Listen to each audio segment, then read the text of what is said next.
My dear friends, I am Sumit Kumar again available for you. और आज मैं आपके सामने फिर से एक क्वेश्चन ट्रिग्नोमेट्रिक रेशियो से रिलेटेड लेकर आया हूं। ये देखिए, ये है वो सवाल। क्वेश्चन है कि यहाँ एक डायग्राम दिया हुआ है माय डियर फ्रेंड्स, जो कि एक राइट एंगल ट्रायंगल है। Right angle triangle, right angle at of course B. और आप देखिए कि ये जो वर्टेक्स बी के सामने होगा सेगमेंट, वो longest side of right angle triangle कहलाता है एज यूजुअल, और उसे हम कहते हैं हाइपोटेनस।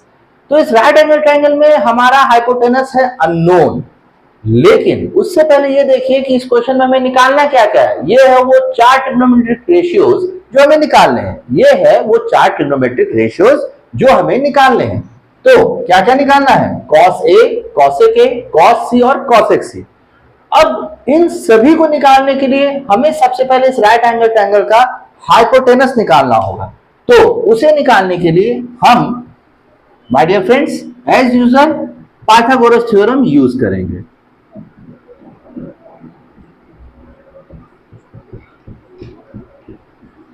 तो जैसे ही पाइथागोरस थ्योरम यूज करते हैं तो उसके मुताबिक हाइपोटेनस हमें निकलता है।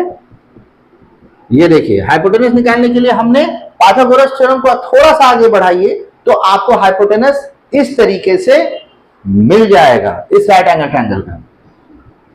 तो परपेंडिकुलर है आपका 5, बेस 12।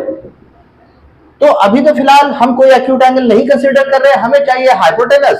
तो आप अभी फिलहाल के लिए परपेंडिकुलर और बेस किसी भी हाइपोटेनस को छोड़ के किसी भी दो सेगमेंट्स को मान सकते हैं। जी हाँ, और ये आपको मिलता है क्या?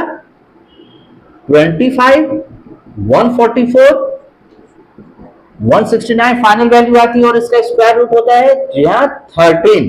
तो इस तरह से हमें हाइपोटेनस मिल जाता है 13। नाउ आते हैं उन ट्रिग्नोमेट्रिक रेशियोज पर जो हमें इन क्वेश्चंस में निकालने हैं। सबसे पहले कॉस ए।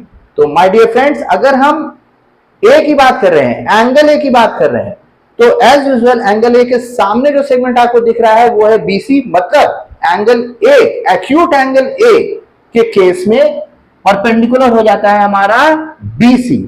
तो परपेंडिकुलर बीसी है। एज यूजुअल वर्टेक्स बी के सामने का जो सेगमेंट है एसी, वो तो हाइपोटेनस है ही है। तो परपेंडिकुलर बीसी, हाइपोटेनस एसी। तो ऑब्वियसली बात है, बेस जो है वो है आपका ए बी, और कॉस होता है बेस और हाइपोटेनस का रेशियो। तो उस हिसाब से कॉस ए हमारा क्या होता है, ध्यान से देखिए यहां पर 12 सेंटीमीटर, क्योंकि इस बार लेंथ के यूनिट्स दिए हुए हैं। तो जैसे लेंथ के यूनिट्स दिए हुए हैं हम वैसे ही लेंगे, और क्योंकि हमने एक्यूट एंगल ए कंसीडर किया तो उस हिसाब से परपेंडिकुलर बीसी है, तो ऑब्वियसली बात है बेस है ए बी और हाइपोटेनस है 13। देखिए ये सेंटीमीटर सेंटीमीटर कैंसिल हुआ और ये हमें मिला cos A, the trigonometric ratio 12/13। फिर हमें निकालना है कॉसेक ए। तो फिर से एक्यूट एंगल ए को ही जब हम कंसीडर कर रहे हैं तो एज यूजुअल परपेंडिकुलर तो हमारा हो गया अगेन बीसी। तो कॉसेक होता है हाइपोटेनस और परपेंडिकुलर का रेशियो। सो उस हिसाब से आपका हाइपोटेनस है 13 और परपेंडिकुलर है एक्यूट एंगल ए के according 5। Again centimetre centimetre cancel होता है और आपको कॉसेक मिल जाता है, कॉसेक ए इनफैक्ट 13/5। फिर हम आते हैं कॉस सी पर। So my dear friends, now the difference of the question जो कि हमने पहले सीखा और अब जो हम नई बात इसमें सीखने जा रहे हैं, अब एक्यूट एंगल बदलता है। अब हम एक्यूट एंगल ए को ना कंसीडर करके एक्यूट एंगल सी को, जी हां सी को कंसीडर कर रहे हैं। और अगर एक्यूट एंगल सी को हम कंसीडर करते हैं तो एक्यूट एंगल सी के ठीक सामने का जो सेगमेंट है वो है ए बी। तो एक्यूट एंगल सी के केस में हमारा परपेंडिकुलर अब कंसीडर किया जाएगा ए बी, और हाइपोटेनस तो एज यूजुअल 90 डिग्री वर्टेक्स के सामने ही का होता है। तो hypotenuse in case of acute angle C तो एसी ही रह गया, लेकिन परपेंडिकुलर हो गया ए बी। तो ऑब्वियसली बात है बेस हो गया बीसी, और हमें निकालना है कॉस सी। तो in case of acute angle C, cos C जो कि अगेन बेस और हाइपोटेनस का रेशियो होता है, तो सी एक्यूट एंगल सी के केस में आपका परपेंडिकुलर हो जाता है ए बी, तो बेस हो जाता है BC, that is 5। And hypotenuse as usual 13 ही है। तो ये हो गया आपका 5/13। And the next thing cosec c।